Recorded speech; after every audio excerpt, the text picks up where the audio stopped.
ఎక్కడ ఎవరు ఉన్నట్టు తెలిసిందేదే. ఓ ఆడ మేడమే పడి ఉడుకుతుందో ఏమో.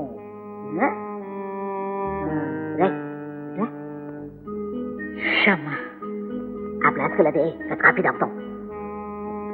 అక్కడికి ఉడుచుకుంటే నీరసం వస్తుంది. ఇక్కడే ఉంది రోయ్. అమ్మా అమ్మా లలిత లలిత అమ్మా, దేవుడు నీకు నాకు ఎంత అన్యాయం చేశాడే అమ్మా.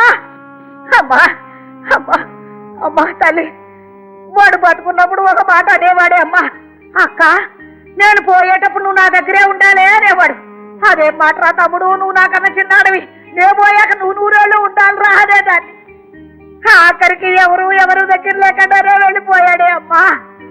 అమ్మా లలిత, నా గురించి ఏమైనా అన్నాడా అమ్మా? ఏమైనా చెప్పాడా? అవునులే, వాడికి ఎత్తున్నా కడుపులో కడుపునే మిగుకునేవాడు గాడి పైకి ఒక్క మాట అనేవాడు గాడే అమ్మా. అమ్మా రాయ్ ఓరు మొద్దు అలా చూస్తావే, లలితను పలకరించు. బాగున్నావా లలిత? భోంచేసావా?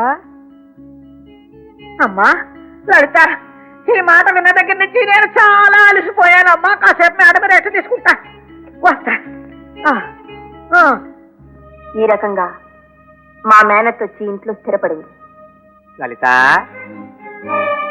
లలిత లలిత లలిత లలిత, ఇంత తొందరగా పోతాడనుకోలేదమ్మా. ఇలా పోతాడని తెలిస్తే 4 రోజుల ముందుగానే వచ్చి ఇక్కడే మకాం పెట్టుండేవాడిని. చూడు, పోయే ముందు నాకు ఫోన్ చేశాడు. ఫోన్ చేసి అన్నాడు, ఒరే కొండలరావు, నువ్వు నా ప్రక్కనే ఉండరా, ఉంటే నేను కొండంత ధైర్యంతో బతుకుతాను రా అన్నాడు. ప్రథములు వచ్చాను కానీ వాడు బతుకుండేవాడు. అమ్మా, నువ్వు వీడిని చూసి చాలా రోజులైంది, నీకు తెలియదు. చూడు నీ బావ, పలకరించా కదా, పలకరించు. అదే విధంగా మా మేనమావ కూడా వచ్చి స్థిరపడ్డాడు. ఏమిటో ముందకి తమ్ముడే జ్ఞాపకం వస్తున్నాడు తినాలంటే. అమ్మా లలిత, నాన్న పోయే ముందు నీకేమన్నా చెప్పాడు అమ్మా నా గురించి? ఏం చెబుతాడులే అమ్మా, బతుకున్నప్పుడు ఒక మాట అనేవాడు, అక్క నేను లలితకు పెళ్ళంటూ చేస్తే వీడికిచ్చే చేస్తాను అలా అనేవాడు. అమ్మా పచ్చడెక్కడా? నా వల్లకట్ట ఉంది ఆ పచ్చడాని వల్లకాడా, మాట్లాడుతుంటే పుట్టిన దుఃఖంలో ఉండి నేను. అమ్మా లలిత, మీ నాన్న ఆత్మశాంతి కలగాలంటే వీడిని పెళ్లి చేసుకోవాలమ్మా నువ్వు. ఊరే మాట్లాడలేవురా, దున్నపోతలో తింటమే కాని. లలిత బాగున్నావా? భోంచేసావా? తినేరాదు, పని అయిపోతుంది. ఆవిడొచ్చిన పనిలో మొదటి కార్యక్రమం కూడా పూర్తి చేసింది.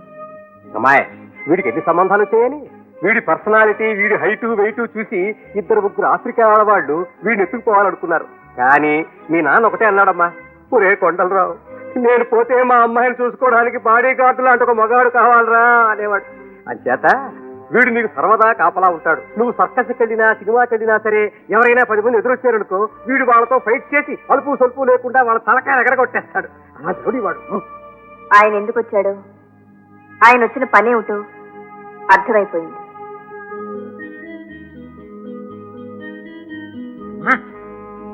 అమ్మా చూడమ్మా, నేను చెప్పాననుకోకు, ఆ కొండలరావు గారు లేడు, వాడి ఒట్టి తేలుకొండి బుద్ధి.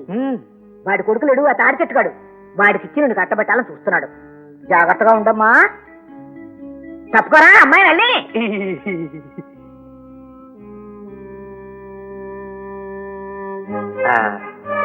చూడమ్మా, ఆ సూరమ్మ ఒట్టి సూర్పణక లాంటిది. ఎలాగైనా తన కొడుకుని కట్టబెట్టాలని చూస్తాం. జాగ్రత్తగా ఉండమ్మా. అమ్మాయి ఏమిటమ్మా ఇది, ఏమి తేలకండాను. ఆ కొండలరావు గారు చూస్తే ఊరందరితోటి నా కొడుకు లలితం చేసుకుంటున్నాను, నా కొడుకు లలితం చేసుకుంటున్నాను అని చెబుతున్నాడు. మరి నా కొడుకు మాట ఏమిటి? ఇదిగో ఆఖరిసారిగా చెబుతున్నాను, వాడిని నువ్వు పెళ్లి చేసుకుంటావా సరే సరే, లేకపోతే వాడు నేను ఇక్కడే ఇంత విషయం తెస్తాం. ఇలా బెదిరింపులు ప్రారంభించారు. అయినా నా నుంచి ఎలాంటి సమాధానం రాలేదు. అమ్మాయి, 4 రోజుల లోపల నీతో ఈ పెళ్లి జరగకపోతే మా వాడు నన్ను చంపేస్తానంటున్నాడు. వాడి చేతుల్లో చావటం ఎందుకు, నేనే చచ్చిపోదాం అనుకుంటున్నాను. నువ్వేమంటావు? వాళ్ళ మనసులో ఉన్న అభిప్రాయాలు ఏమిటో రోజు రోజుకి బయటపడుతున్నాయి. అయితే బాబు, అమ్మాయికి 22 సంవత్సరాల్లోగా పెళ్లి కాకపోతే ఈ ఆస్తి అంతా అనాథ శరణాలని పోతుందా? అవునండి, 22 సంవత్సరాలకి ఇంకా 6 నెలలే టైం ఉంది. చూస్తుంటే అమ్మాయి ఒప్పుకునేట్టు కనబడడం లేదు. సమయం చూసి బలవంతం చేసే. ఓకే నాన్నగారు, మీ ఆజ్ఞ కోసం ఎదురు చూస్తున్నాను. లేకపోతే ఆ పని ఈ పాటికే చేసిండేవాడిని. నన్ను ఆశీర్వదించండి. శుభం. ఆ ఆ తాడిగాడు లేడు వాడు ఆ పిల్లని ఎలా అయినా బుట్లో వేసుకోవాలని చూస్తున్నాడు. వాడికన్నా ముందు నువ్వే నన్ను బలవంతం చేసేయి. ఆ వెంటనే నిన్ను పెళ్లి చేసుకుంటుంది. అంటే ఏంటమ్మా? ఒరే నీ తలకాయ నా తలకాయ ఈ మాత్రం కూడా లేకపోతే ఎలాగరా? ఎగిరి మీద పడువు. అలాగే. వాళ్ళు అలా ఆశపడ్డంలోనూ నీ వెంట పడ్డంలోనూ నాకు వింతగా అనిపించడం లేదు కానీ మీ నాన్నగారు అలా విలువ రాయడమే నాకు వింతగా అనిపిస్తోంది. ఆయనే ఒక వింత మనిషి. అవును, ఇంటికి వెళితే నిన్ను వాళ్ళు విడిచిపెడతారా? విడిచిపెట్టి నాకు భయంగానే ఉంది. మరి కానీ ఏం చేయాలి? పోనీ మీరు ఒక సాయం చేసి పెడతారా? ఏమిటి? వాళ్ళ బారి నుంచి తప్పించండి చాలు. ఏం చేయాలి చెప్తాను.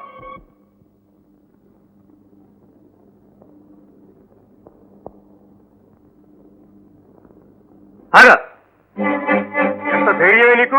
మా వాడిని కొట్టిస్తావా? మా అందరి కళ్ళు కప్పి పారిపోయింది కాక ఎవడో తాగుమతి చచ్చినాడు చేత రౌడీ చచ్చినాడు చేత వీళ్ళిద్దరిని కొట్టిస్తావా? ఇదిగో చూడు, ఇన్నాళ్ళు మేమిద్దరం వేరైనా ఇప్పుడు ఇద్దరం కలిసి ఒక నిర్ణయానికి వచ్చాం. ఆస్తిలో సగం తీసుకుని పెళ్లి చేసుకోకుండా మేము వెళ్ళిపోతాం. ఆ మిగతా సగం నేను తీసుకుని మా వాడిని నీకు ఇచ్చి పెళ్లి చేస్తాను. తిరుపతిలో పెళ్లి, ఈ రాత్రికి ప్రయాణం. పదా లలిత.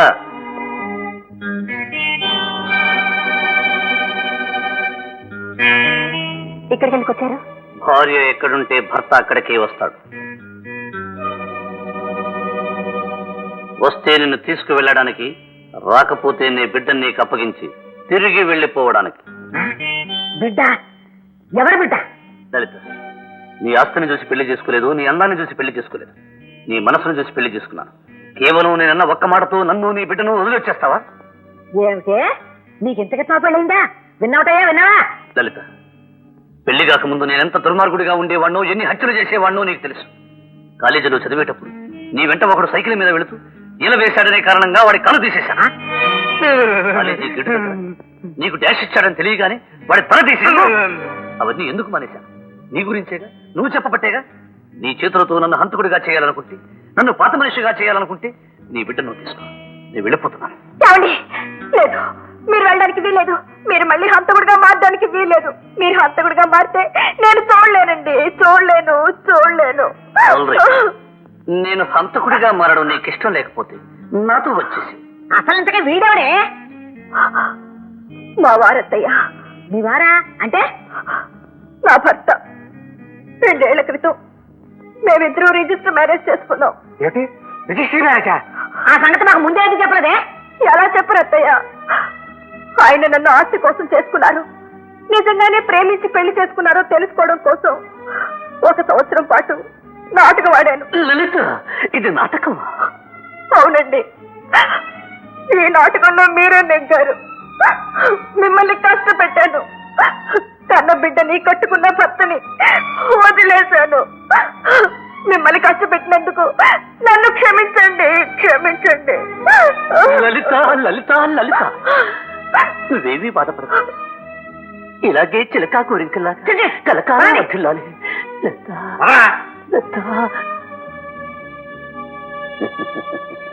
మా బట్టలు వేసుకెళ్తున్నారంటండి? ఈ కాదయ్యా బాబు, మావే. మీ బట్టలు మాకే కర్మ. కానీ త్వరగా సత్రం అయింది కదరా? రండి వెళ్దాం. త్వరగా.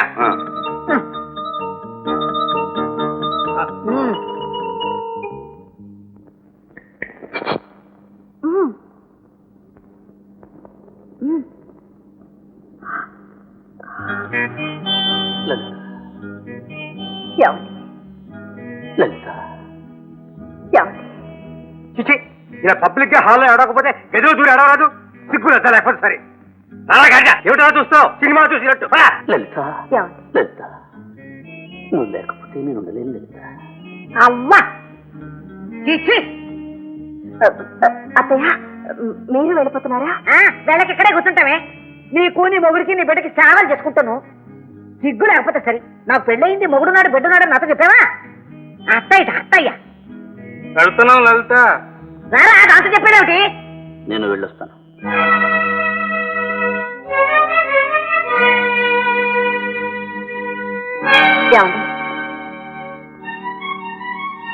మీరు నిజంగానే వెళ్ళిపోదాం అనుకుంటున్నారా?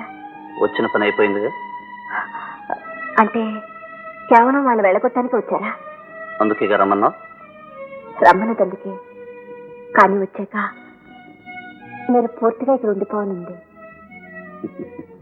ఎవరైనా బాధల్లో ఉన్నప్పుడు ఓదార్చేవాళ్ళు, ఆపదలో ఉన్నప్పుడు కాపాడేవాళ్ళు అప్పటికప్పుడు దేవుళ్ళ కనపడతారు.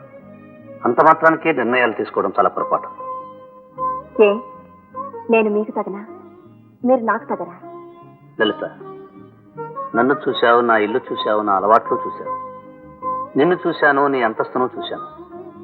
నీకు నాకు పెళ్ళంటే నేనే కాదు, ఈ లోకం అంతా నవ్వుతుంది. ఎందుకు నవ్వుతారు? నేనేగా కావాలనుకుంటున్నాను. నువ్వు అనుకుంటున్నావు, కానీ లోకం అలా అనుకోదుగా. నువ్వు నేను కలిసి వెళ్తుంటే వీళ్ళిద్దరికీ జంట ఏమిటి, వీళ్ళిద్దరికీ జోడేమిటి అనుకుంటారు. ఎంతైనా లోకం దృష్టిలో నేను చిన్నవాడిని, నీకంటే అంతస్తు తక్కువ వాడిని. వాళ్ళని వెళ్ళగొట్టి నిన్ను పెళ్లి చేసుకున్నది కేవలం డబ్బు కోసమే అంటారు. ఎవరేమనుకున్నా నేను అనుకోను. వద్దు, నాకు లేని పని ఆశలు కల్పించద్దు. నన్ను పెళ్లి చేసుకుని సుఖపడ్డా. చీకటి పడితే నాకు మందు కావాలి, సరదా పడినప్పుడల్లా నాకు పిల్ల కావాలి. నన్ను పెళ్లి చేసుకుని నువ్వు బాధపడాల్సి వస్తుంది. పర్వాలేదు. పెళ్లి చేసుకున్న మగవాళ్ళందరూ పెళ్లికి ముందు పవిత్రులా? పెళ్లికి ముందు ఎలా ఉన్నా పెళ్ళైన తర్వాత అలా ఉంటారు నేను అనుకోను. ఒకవేళ అలాగే ఉంటే మార్చుకోలేని భార్య భార్య కాదు. అసలు భార్య దగ్గర నుంచి తనకు కావాల్సిన సుఖాన్ని పొందలేనప్పుడేగా భర్త బయటికి వెళ్ళేది. చూడు లలిత, నీది పెద్ద మనసు కావచ్చు, అన్నింటినీ భరించే శక్తి ఉండొచ్చు. కానీ నేను కోరుకునేది నా స్థితికి తగిన భార్య, నా ఇంట్లో నాతో నా సంపాదనతో బ్రతికే భార్య. అలా అని నీ ఆస్తిని వదులుకొని నేను రమ్మలేను. ఈ ఆస్తి ఉంటే నిన్ను పెళ్లి చేసుకోలేను. వస్తాను.